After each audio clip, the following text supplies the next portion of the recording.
Hamas से आपकी लड़ाई थी तो आप हमास पे अटैक करते। आपको ये किसने राइट दिया कि आप निर्दोष लोगों की हत्या करें, आप मासूमों की हत्या करें? आप फिलिस्तीन का साथ दे रहे हैं, आप लोगों को डर नहीं लग रहा है FIR हो जाएगा? फिलिस्तीनी का समर्थन करना और शांति की अपील करना क्या गलत है?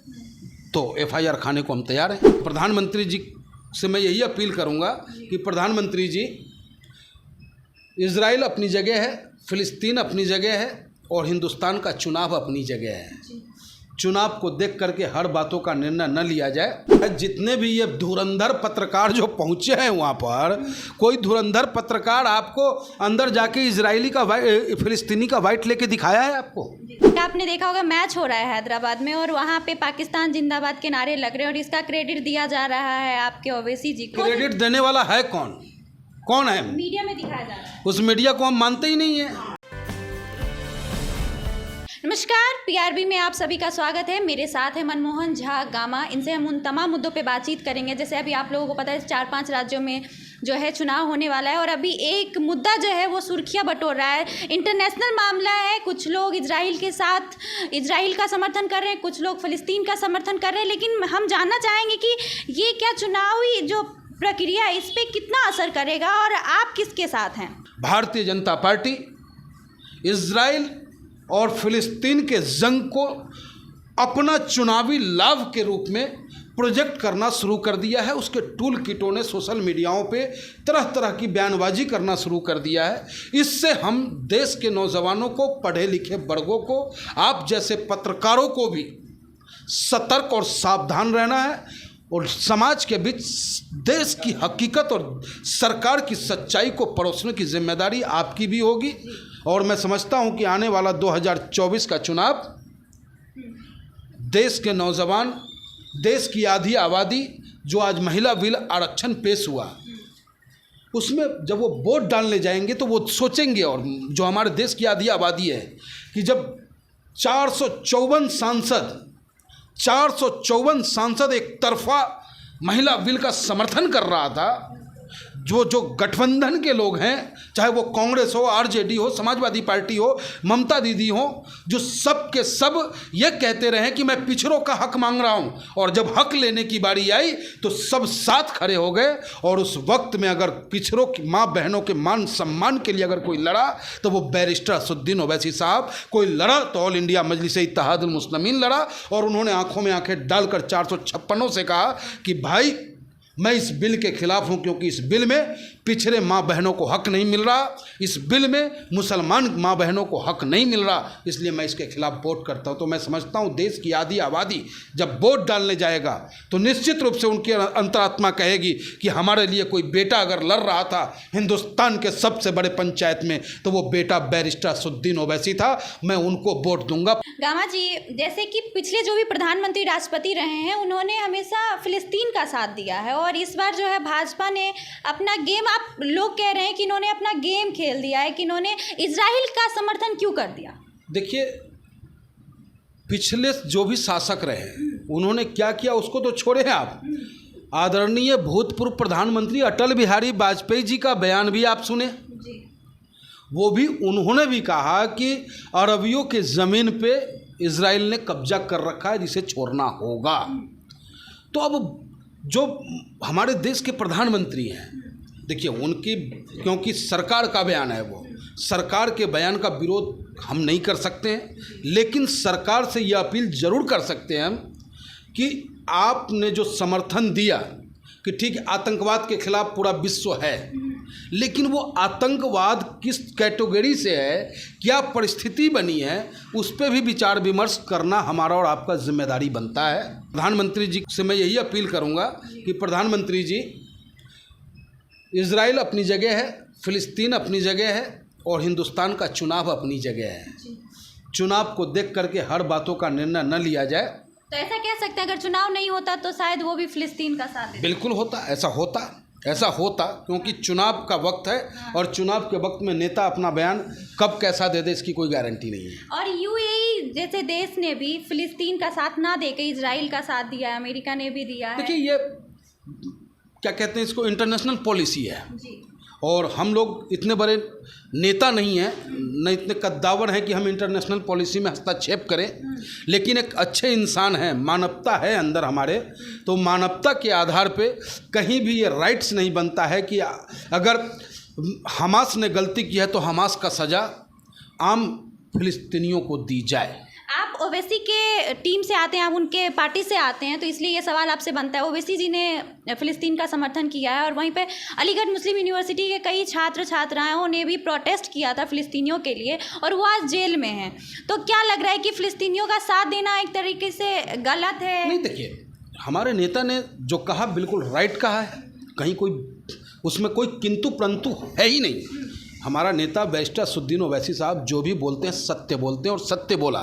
और जहाँ तक अलीगढ़ मुस्लिम यूनिवर्सिटी की बात है तो मैं समझता हूँ कि उन्होंने प्रोटेस्ट करने के लिए कभी नहीं कहा। बैरिस्टर असदुद्दीन ओवैसी साहब ने कभी उन्होंने अपील नहीं की कि आपको प्रोटेस्ट करना है या राष्ट्रपति महोदय को ज्ञापन देना है। अगर वो कह देते तो आज सड़कों पे करोड़ों लोग, करोड़ों कार्यकर्ता सड़कों पे होता।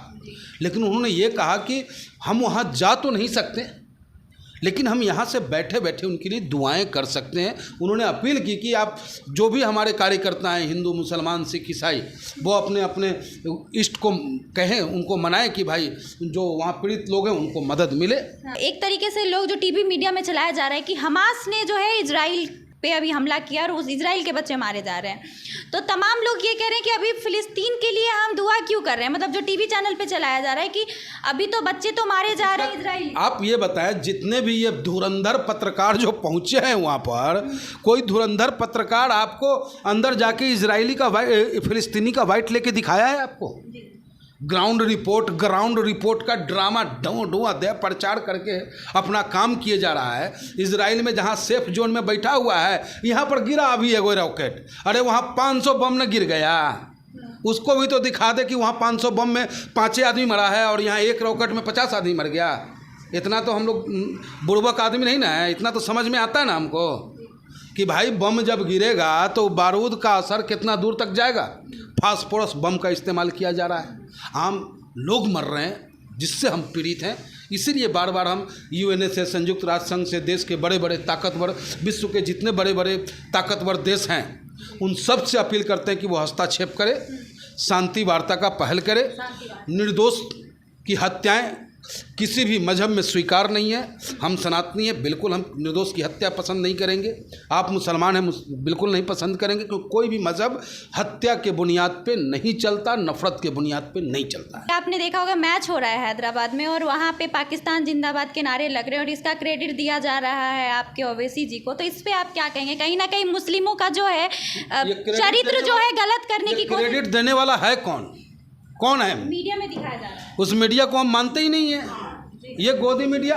अरे अगर तू अगर हमारे नेता को दिखाना चाहता तो ये वाइट क्यों नहीं दिखाता कि पाकिस्तान के साथ खेल ही नहीं होना चाहिए? तो मियाँ मिट्ठू बनने के चक्कर में खुदे रहते हैं, बिना बुलाए बिरयानी खाने ये जाते हैं, बिना बुलाए जा कर के उनकी माँ को बर्थडे पे शॉल गिफ्ट ये करते हैं और हमको कह रहे हैं हमारे नेता को करें। अरे हमारा नेता सच्चा देशभक्त है, सच्चा राष्ट्रभक्त है, सच्चा देश प्रेमी है, संविधान प्रेमी है। हमारे नेता पे उंगली उठाने से पहले तुम्हें अपने गिरेबान में झांकने की आवश्यकता है। फिलिस्तीन का साथ दे रहे हैं, आप लोगों को डर नहीं लग रहा है FIR हो जाएगा? आज़ादी की जंग में हमारे बुजुर्गों ने कुर्बानी दी है और वही ब्लड हमारे शरीर में भी दौड़ रहा है। और फिलिस्तीनी का समर्थन करना और शांति की अपील करना क्या गलत है? तो FIR खाने को हम तैयार हैं। और यहाँ के जो नौजवान बोल रहे हैं, जिनके दिमाग में हिंदू मुसलमान डाल दिया गया, और वो बोल रहे हैं कि हम इजराइल की तरफ से लड़ने जाएंगे, कुछ लोग कह रहे हैं हम फिलिस्तीन की तरफ से लड़ने जाएंगे। जितने भी बयान देने वाले हैं, कोई मंत्री का बेटा है तो हमको बता दीजिए, कोई RSS प्रमुख का बेटा है तो हमको बता दीजिए। उनका बेटा तो वहीं पढ़ रहा होगा अमेरिका में, किसी का बेटा ऑक्सफोर्ड में पढ़ाई कर रहा होगा। गरीब हिंदू के बच्चों के माइंड को वाश करके उनसे जय श्री राम और हाथ में तलवार, चलो इजराइल, हिंदू मुसलमान कराने की तैयारी करते हैं ये लोग। तो इन लोगों को समझना होगा मेरे भाई, तुम्हारी माँ ने तुम्हें 9 महीने अपने कोख में रखा हो, उसके बाद तुम स्तन का दूध पिलाया है, तुम्हें कितने कष्ट काटने के बाद तुम आज 18 साल और 20 साल के हुए हो, अगर तुम्हें कुछ हो जाए, तुम्हारा भविष्य खराब हो जाए, अपने माँ के बारे में सोचो, अपने बाप के बारे में सोचो, अपने परिवार के बारे में सोचो। इन नेताओं के चक्कर में मत पड़ो जो तुम्हें उलझा करके अपने बेटा को तो मंत्री और संतरी और इंजीनियर और डॉक्टर बनाना चाहता है और तुम्हें जेल के रोटी खाने के लिए तुम्हें मजबूर करने को। इजराइल और फिलिस्तीन के लिए आप क्या कहना चाहेंगे? एक आखिरी सवाल है कि आप उनको क्या संदेश देना चाहेंगे, और जो हमास कर रहा है या जो इजराइल ने किया है अब तक, उस चीज़ पे आप इस चीज़ को कैसे देखते? देखिए, हमास ने जो हमला किया, जिस तरीके से हमला किया, उसका मैं समर्थन नहीं करता, क्योंकि बहू बेटियाँ सबका बराबर का होता है। लेकिन उसके बाद जो प्रति उत्तर इसने दिया इजराइल ने, आपको हमास से लड़ाई थी, हमास को आप मारते। लेकिन मैं यहाँ पे आपको काटूंगी, इतने सालों से आज तक इजराइल ने ही हमास को आज तक परेशान। नहीं, मैं क्या कहना चाह रहा हूँ, हमास से आपकी लड़ाई थी तो आप हमास पे अटैक करते। आपको ये किसने राइट दिया कि आप निर्दोष लोगों की हत्या करें, आप मासूमों की हत्या करें आप? तो इजराइल रॉन्ग है। इजराइल को बैकफुट पे आना चाहिए और बड़े बड़े देशों को वहाँ पे खड़ा होकर के जंगी जहाज़ और हथियार न दे करके वहाँ शांति का दान देने की बात करे। और जो रिफ्यूजी लोग जिनको रोटी के लाले पड़ गए हैं, बिजली पानी गैस कनेक्शन सब कुछ खत्म हो गया, वहाँ जो शरणार्थियों के लिए जो बना हुआ जगह है जहाँ 1,80,000 लोग ठहरे हुए हैं, मात्र 6 दिनों का खाना रह गया वहाँ पे। कैसे वो रहेंगे, कैसे वो जिएंगे, कौन सोचेगा उनके बारे में? उनको सोचना होगा जिनको ऊपर वालों ने, भगवान ने ताकत दिया है, अथाह संपत्ति दी है। उनको इसीलिए दिया है कि भगवान के बनाए हुए बंदे, अल्लाह के बनाए हुए बंदे, ईसा मसीह के बनाए हुए बंदे, उनके रहते अगर भूखा रह जाता है तो उनका अमीर रहना बेकार है, उनका ताकतवर रहना बेकार है। तो मैं अपील करता हूँ कि शांति हो, शांति हो, शांति। बहुत बहुत धन्यवाद। ये जो मुद्दा है ये बहुत सेंसिटिव है और इस पे हम बहुत ज़्यादा कुछ चर्चा नहीं कर सकते। बस जैसा कि मनमोहन गामा जी ने कहा है कि शांति होना चाहिए, बस एकमात्र हमारा यही उद्देश्य होना चाहिए कि शांति फैले और जो जंग हो रहे हैं जिसमें फिलिस्तीन से लेकर इजराइल के बच्चे दोनों मारे जा रहे हैं वो ख़त्म होनी चाहिए। जो भी चीज़ें मसले का हल होनी चाहिए।